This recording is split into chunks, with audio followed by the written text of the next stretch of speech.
the very start of the summer season. The coastline down to Glendale was getting busier, and so was the seaport itself.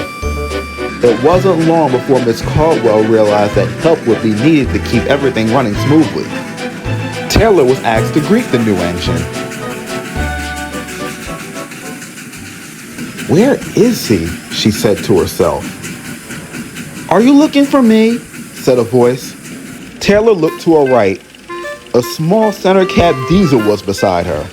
"I'm Leo," the diesel chirped excitedly. "I'm Taylor," she replied. "Nice to meet you."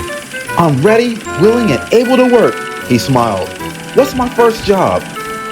Taylor chuckled. "Well, right now, I need you to take those tankers over to the oil refinery. You think you can handle that?" "You bet," Leo chirped, and he sped off toward the tank cars. Taylor then went to return to her own work.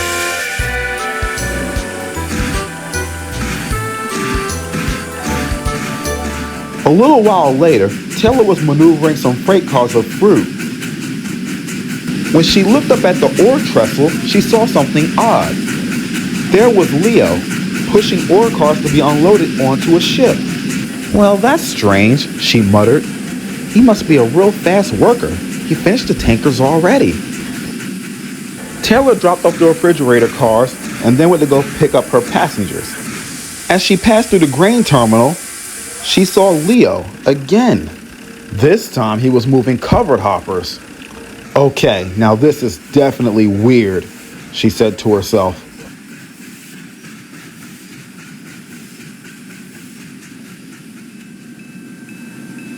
At Denville, Taylor was telling Sapphire all about Leo. Pondered Sapphire. "That is very strange. Perhaps he just likes to be efficient? Although that sounds too efficient, even for a brand new diesel. Being efficient is one thing.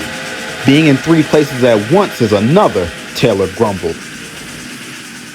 Her passengers reboarded and her signal showed clear as she set off back to the seaport.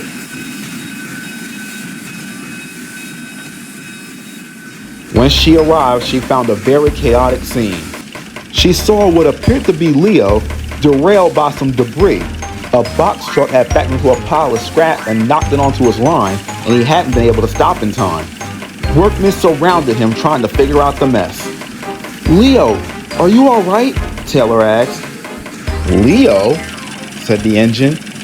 "My name's not Leo." "But wait," Taylor began, and another identical engine came around the corner. "Hey Taylor, what's going on here?" The engine trailed off. Now there was 2 very identical looking engines staring at each other as if they were looking in a mirror. If Taylor had the capacity to faint, she definitely would have.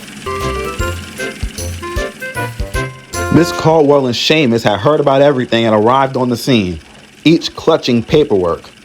"Ah, well," began Seamus. "After comparing paperwork, we figured out the mix-up. This one," he said, pointing to the diesel that had the accident, "is Owen. I ordered him to come here to help out with the extra work. And as you know," added Miss Caldwell, "this is Leo, the engine I ordered to help out with the extra work." "But how could this have happened?" asked Taylor. "Well," began Miss Caldwell, "Leo and Owen were both built at the same locomotive works. The original plan was for them to be sold off to the same railroad. But unfortunately, one of their locomotives was destroyed in a terrible wreck, so they needed a replacement quickly. Leo's construction was fast-tracked and he was sent off. By the time Owen was finished, the railroad realized it didn't need 2 engines. So Owen was eventually sent to a steelworks." Taylor, Leo, and Owen all stared at each other in utter astonishment as Miss Caldwell and Seamus explained the whole situation. Well, since that day, Taylor, Leo, and Owen are all now friends. Leo and Owen play a big part in keeping the traffic moving in the seaport, much to the delight of the other engines. They were glad to finally get to know each other and learn to coordinate their work efficiently. However, their shared appearance did lead to some amusing mix-ups, which everyone eventually laughed off. Taylor was happy. Not only did she have a lot of help, but she also had two new good friends.